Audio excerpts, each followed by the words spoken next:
Surely the world is ours, and that's for those of you who love football, those of you who've been expecting the 2014 FIFA World Cup, day 2 of that massive competition currently going on in Brazil.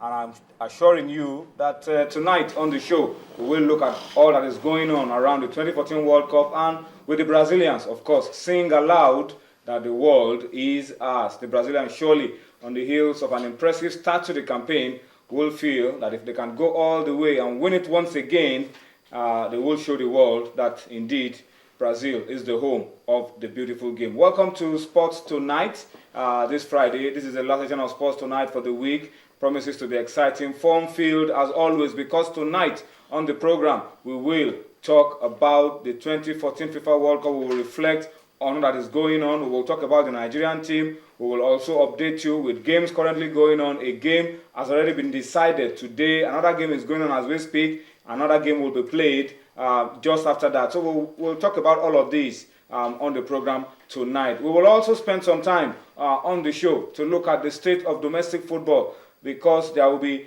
2 rescheduled games to be played this weekend in the Globe Premier League. Actually, 3 to be played. We will talk about it. Dumnadio Konta will be joining me on this program later on. We'll take a look at those games and see if they will be having any impact or on the log, both at the top and at the bottom. We are also on the program this Friday expecting Tunde Ogunshiku to come in and join us to talk chess on the program tonight, because he's been keeping track of some of the major events in chess on the international scene. And we're expecting that Tunde will also join us, and together we will just put the icing on the cake for you on Sports Tonight this Friday. My name is Toyin Ibitoye. I'm not alone. Saeed is on the show. Yemi Adebayo also on the show. That's the starting 11. Later on, Dumnadio Konta will join in, and then hopefully Tunde is stuck somewhere in traffic as we speak. Tunde Ogunshiku, we expect that he will be able to find his way out of that traffic and make it down to the show tonight. But let me introduce to you those who have survived and have been able to make it down. Last week it was Saeed that couldn't make it down because he was stuck in traffic, but thankfully he's made it down now. Saeed, I'm sure you've been keeping track of the 2014 World Cup. You saw the opening game yesterday. Yeah. Plenty of stories around whether Brazil deserved victory in that game, whether it was a deserved penalty, whether Neymar should have been sent off, and all of that. Your impression about that game and the 3-1 win of Brazil?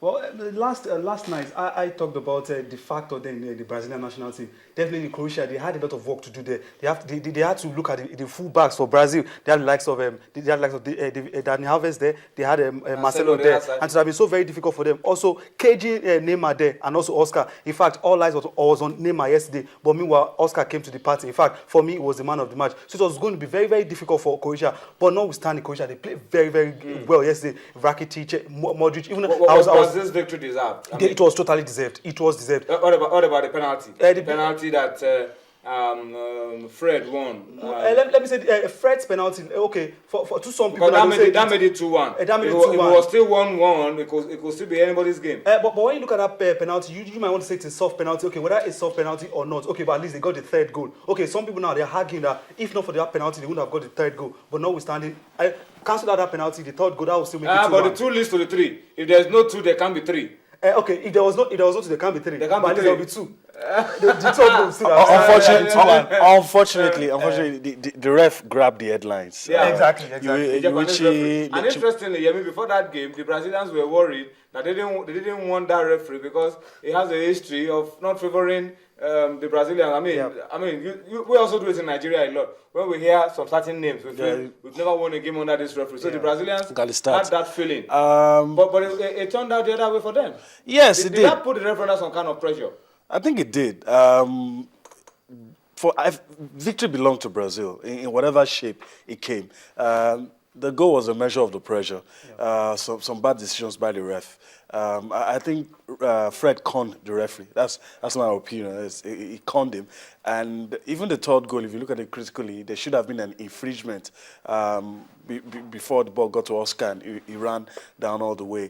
I think, it takes a lot of confidence and getting rid of stage fright to be able to come to the stage and first match of the FIFA 2014 World Cup and not make mistakes. The human error, the human factor in all of these things.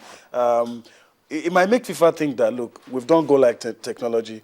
Maybe we should look at some other areas where a ref might influence the game. For instance, if somebody had gotten a red card and it was a penalty, some of those, like you were trying to say, it was a game changer. You try to imagine what would have happened if that penalty didn't happen, and some of those things. But I still feel Brazil would have won that game. But I admit that that penalty was a bit soft. I think Fred conned him, and that third goal, I think there was an infringement. There was an infringement leading to that. So some of those things do happen. All right, this is just to serve you. I mean, just to give you an idea of what we'll be doing on the program. We will start the show off now. After we go on a break, we will start the show with the World Cup diary. Then we will talk about the games played today, the game currently going on, and we will also give you a preview of games to be played tomorrow. This is just to launch us into that segment where we will take a look at the World Cup in itself, and of course also talk about your darling, my darling, Super Eagles of Nigeria. Let's talk about the results of games currently going on and the game that has been played today. Let's start by telling you that it wasn't a good start for Africa, gentlemen. The Indomitable Lions of Cameroon losing their first game of this competition, 1-0 to Mexico. Surely now a difficult tournament for the Cameroonians. In fact, I must say it's going to be very difficult for them to make it out of that group now, considering the fact that they will definitely play a wounded Croatian side. And I tell you, Croatia, Cameroon, they definitely have to work on that game. Because Mandzukic will be back in that game. He wasn't there against Brazil. He will definitely be back in that game. And they need to win that game to come back to winning ways. They need to win that game to come back to winning ways. Once they don't win that game, they're out of the tournament. And it will be so disappointing for an African side, being a Nigerian. But I don't see them getting past that stage at all.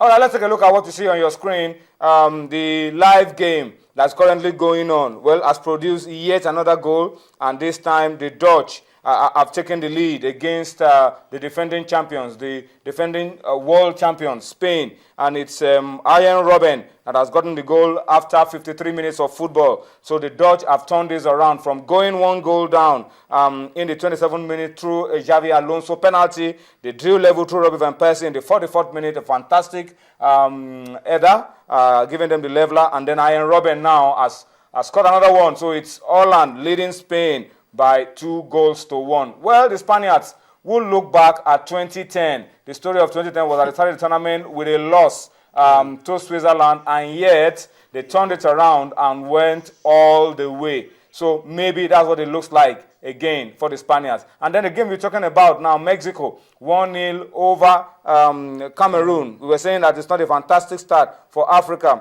Uribe Peralta with a goal for the Mexicans after 61 minutes. But that game also had plenty of controversy. Giovanni Dos Santos scored 2 goals that the referee felt were not good goals, and TV camera showed that they should have stood. Yeah. Cameroon also got a goal that the referee overlooked. So it looks like we're going to be having a lot of issues around calls and all of that in this World Cup. I think justice was served at the end of the game. I'm an African, I love Cameroon, but I mean, the Mexicans deserve to win. Those goals that were disallowed were goals that should have stood. And a lot of people will not agree with me, but if you look at the stats, it does not favor Cameroon. Even when Cameroon got to the quarterfinal of Italia 90, out of 5 matches, they won just 2, lost 3. So if you look at the stats, they played 20 matches at the World Cup, won 4, drew about 7, lost 9. So you look at Cameroon. In spite of the fact that they've done well, they one of the few African countries that have got to the quarterfinal. But the transition, the golden generation is gone, but they're trying to blend the old and the new. But it's not working. Even before, I mean, they had to benefit from some dubious decisions. Togo at some from Togo at some point when they fielded an illegitimate player, and the last some controversies before the last game, and they eventually even before coming to the World Cup, Saeed, they had problems with bonuses, agreeing on bonuses and all the rest. So the Cameroonians really, I don't know what kind of team spirit there is right now. Losing your first game in a tournament like this, knowing that you are still up against Brazil, you are still up against Croatia, and you ask yourself which is even the easier. of the games to Should play. have been Mexico. Even yesterday, Vinke was talking about the political problem then in Cameroon, that it's not going to affect the players that come today. They will definitely defeat Mexico. Though I didn't expect them to defeat Mexico, considering everything that's been happening around that team. And it's an aging side. Even Samuel Eto'o didn't really come to the party today. I expected much from him. Even Alex Song. When Webo came on, I expected Webo to even do something spectacular. Asue Koto, they were just running up and down, and it wasn't a good show for an African side at all. And as it stands now, it's going to be very, very difficult for them to make Mountain to climb for the Indomitable Lions. To defeat But Brazil. there's one more game tonight. The other game in Group B will see Chile against Australia. That also promises to be exciting game to watch, because the Chileans are dark horses. They are South Americans. They're a very good side, and they had a good, decent run to the World Cup. So we'll keep our eyes on that one as well. That game is still coming up later tonight.